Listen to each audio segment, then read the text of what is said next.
Yaga, you know, it's always good to be watching these videos and topping up the knowledge vault, topping up the information on this stuff. So you're always expanding, always getting more knowledge, keeping the certain things at the top of your mind. Anyway, big up Shia LaBeouf, the interview that he gave. He's left many sound bites, many examples of how these people behave and their state of mind of his type, whichever group of narcs that he belongs to. And I wanted to talk about if you are in a relationship with a narc, or if you're, friendship with a narc, if your child is a narc, if your parent is a narc, nothing good will come of your situation, your living situation. And when I was thinking about this, making this video, I remembered one narc that I met on a dating app. The dating app is a swamp. There's a lot of people on there who are married, a lot of people on there that just want to chase attention, chase supply, a lot of people on there looking for a warm body, a lot of meat suits, a lot of skinwalkers, a lot of people who are demonically possessed. But every time I've just got, let me have a try, and maybe I'm working away from home, or maybe I just want to try something different. You don't meet anyone outside, so let me try the dating apps. Bad idea. Anyway, I met somebody, and even in terms of attractiveness, this person, we were on the same, dating, what do you call it? The dating marquee. You have like a level, like she was slightly below my level of attractiveness, overweight lady.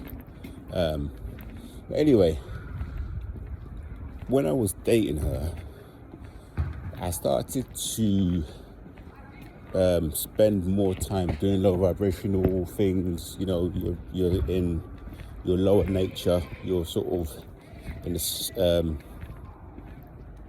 your lust. You're in your alcoholism, substances, just like literally just anything that you may have a little inkling of doing.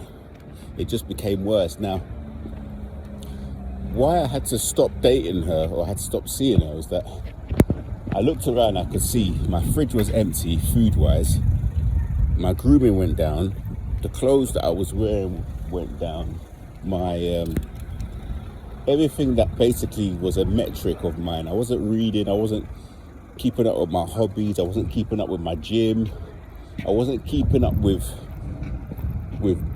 basically things that made me. I wasn't creating anything.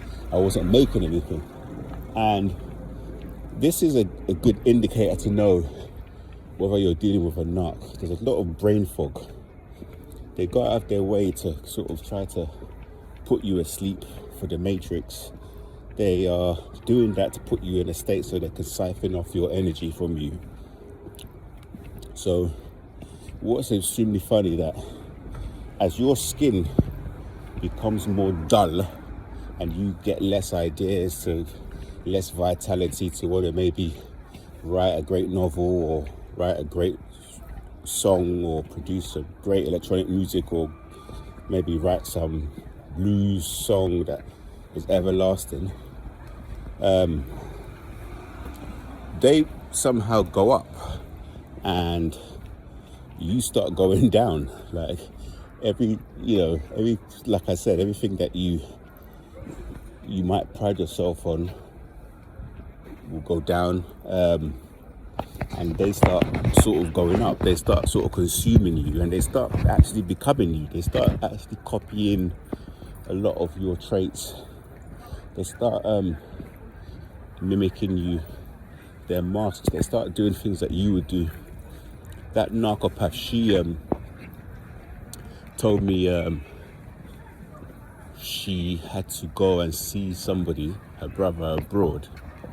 And she sent me a picture which didn't show her, didn't show her brother, didn't show anything abroad. There was nothing about this picture that was like a unique, novel picture, which would be like, oh, look, you're in this place. It was literally just a plain picture.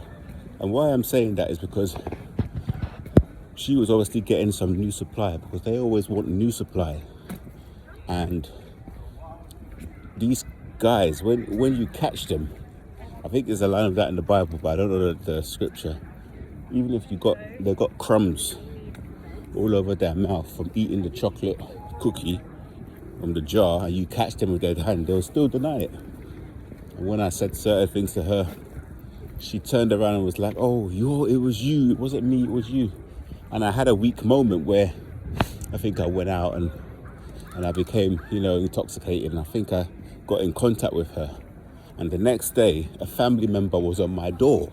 So these people, if you're a toxic family member, they will get in contact with your toxic family member. They'll gang up on you.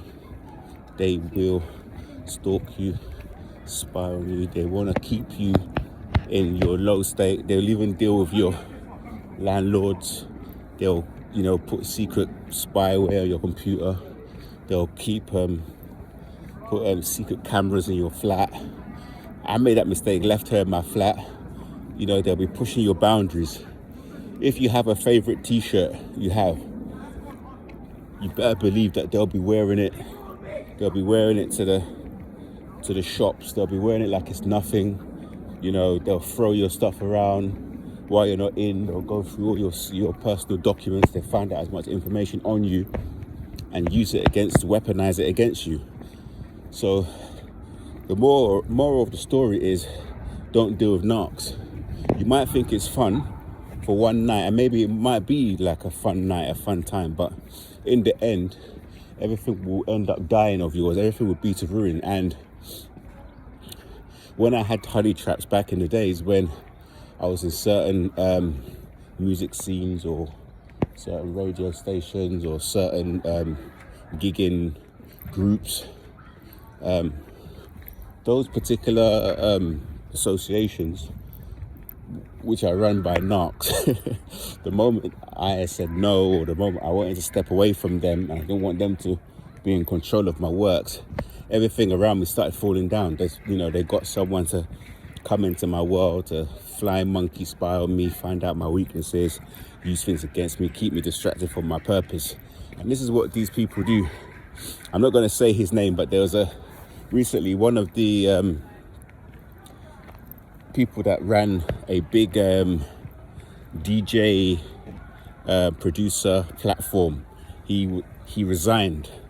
And when I saw that story, these people, they don't really resign, they never leave. So the fact that he's resigned, something has happened in the background where he's either been forced out, or something is going to come out, or to prevent something from coming out from hurting the company, he had to leave. And this is exactly what happens where their karma starts catching up with them, all the stuff they've done to people. And I'm in a position that because I was in those inner circles, I've ended up, it's a cesspool. You date people, you date the same people, the women, you sleep with the same people.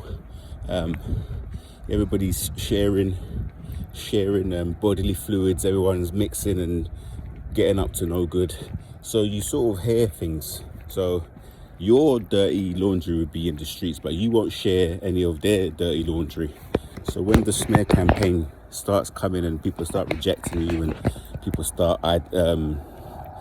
ostracizing you and isolating you, and you walk on the street and people you don't know look at you and start laughing in your face, that is the reason. These people are running the most vicious smear campaigns on you. You've got stuff on them that you could say and share, but you don't, because that's not your nature. And also, don't share your pearls with swine. Yeah, so don't really go into the mud and get dirty with them and roll around with these narcs. I've gone a bit off piece on this video. I want to make so the topic that I was really going to talk on, I was going to talk about religion and narcs, but we can touch on that in the next one, because these people, they try to fool themselves and say that they belong to this and that, but there's just another part of the facade management. You see it in Shia LaBeouf when he was saying, I'm a real Catholic. Same thing with Kanye West, where he was doing the Sunday service and he's there, you know, singing with the choir, all these church songs and sermons to do with God. But you can't be in Hollywood and follow the same God as us or believe in Most High, I and I. You cannot. It's impossible. Hollywood is demonic. It's run by people who make sacrifices to Baal, a lot of people who have the Jezebel spirit, a lot of people who have the Delilah spirit, you know, out there manipulating, chasing people, destroying, consuming people's energy by getting humiliation rituals, videos of people doing certain things against, you know, recording them against their will and then blackmailing them, doing certain things in terms of the legal. Nobody's better than registering copyrights and using the law than a narcopath. A narcissist will register all your works, all your music, your image, your name. They will copyright it before you. They're always thinking 2 or 3 steps ahead. They will use you, or get all your money, your intellectual property rights. They will have it all. They will sign it all onto them, because that way they can cause trauma and they get bonded to you through your trauma. So they want you to feel, you know, scared. They want you to feel in pain, and that's what they feed off, energy vampires.